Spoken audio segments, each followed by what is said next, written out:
Bismillahirrahmanirrahim. Assalamualaikum warahmatullahi wabarakatuh. Jemaah dan sahabat-sahabatku yang dimuliakan Allah Subhanahu wa taala, di dalam surah Az-Zariyat, surah Az-Zariyat itu surah 51 ayat 15 sampai 19 dijelaskan oleh Allah. Innal muttaqina fi jannati wa uyun.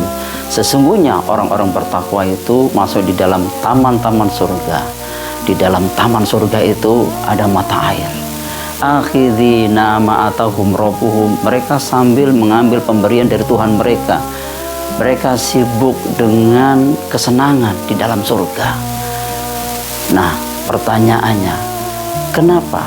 Apa yang menyebabkan orang bertakwa tadi masuk surga? Maka Allah kasih bocoran. Kamu lihat kebiasaan mereka waktu hidup di dunia. Innahum kanu qabla dzalika muhsinin. Sesungguhnya mereka sebelum itu di dunia adalah orang-orang yang berbuat baik. Berbuat baik kepada kedua orang tuanya, berbuat baik kepada sesama manusia, termasuk berbuat baik kepada seantero dunia ini. Sehingga di dalam hatinya tidak ada kata dendam, tidak ada kata dengki. Yang jelas dia berbuat baik kepada seluruh manusia. Pantas dia masuk surga, terutama berbuat baik kepada kedua orang tuanya, terutama ibunya. Ibunya mengandung dengan susah payah, melahirkan dengan susah payah, bahkan menyapihnya sampai 30 bulan. Ketika anaknya sampai usia 40 tahun, dia berdoa kepada Allah, Rabbi auzi'ni an ashkura ni'mataka allati an'amta alayya wa ala walidayya wa an'amala salihan tardahu wa aslih li fi dzurriyyati inni tubtu ilaika wa inni minal muslimin. Ya Tuhanku, tunjukilah aku untuk mensyukuri nikmat yang telah Kau berikan kepadaku. Begitu juga kepada ibu bapakku, agar aku beramal soleh yang Kau ridhoi. Begitu juga sampai mengalir kepada anak cucu keturunanku. Sesungguhnya aku bertobat dan aku berserah diri. Begitulah firman Allah di dalam surah Al-Ahqaf surah 46 ayat 15. Sahabatku yang dirahmati oleh Allah SWT.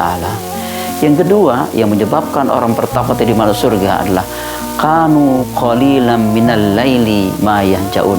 Mereka sedikit sekali tidur di waktu malam. Berarti dia melaksanakan sholat tahajud. Dia manfaatkan waktunya di malam hari untuk beraudiensi dengan Allah, melaksanakan qiyamul lail, melaksanakan sholat tahajud. Siapa tahu dibangun yang paling terakhir, dia termasuk hamba-hamba ibadur rahman. Dalam surah 25, surah Furqan ayat 63 bahkan sampai 65 dijelaskan oleh Allah, wa ibadur rahmanil ladzina yamsuna 'alal ardi hauna wa idza khatabahumul jahiluna qalu salama walladzina yabituna li rabbihim sujada wa qiyama. Orang-orang yang ibadur rahman itu ketika berjalan di atas bumi ini, dia dengan rendah hati ketika disapa oleh orang-orang jahil, dia tetap mengucapkan kalimat kata-kata mengandung keselamatan, qaulu salama. Dia tidak melontarkan kata-kata yang pedas yang menyakitkan hati orang lain. Dia selalu qaulu salama.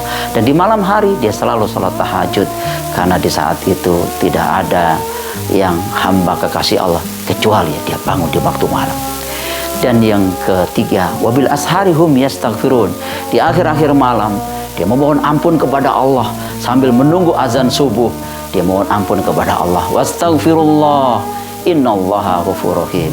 Dalam surah Al-Baqarah ayat 199 dijelaskan oleh Allah, mintalah ampun kepada Allah, sesungguhnya Allah Maha Pengampun lagi Maha Penyayang.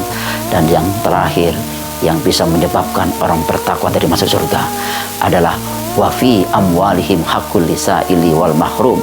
Pada harta-harta mereka ada hak bagi fakir miskin yang minta-minta maupun yang tidak dapat bagian. Dan hari ini bersedekahlah untuk mereka, dan kita yakin pasti bisa membantu mereka untuk membantu ekonominya, dan semuanya itu untuk diri kita sendiri.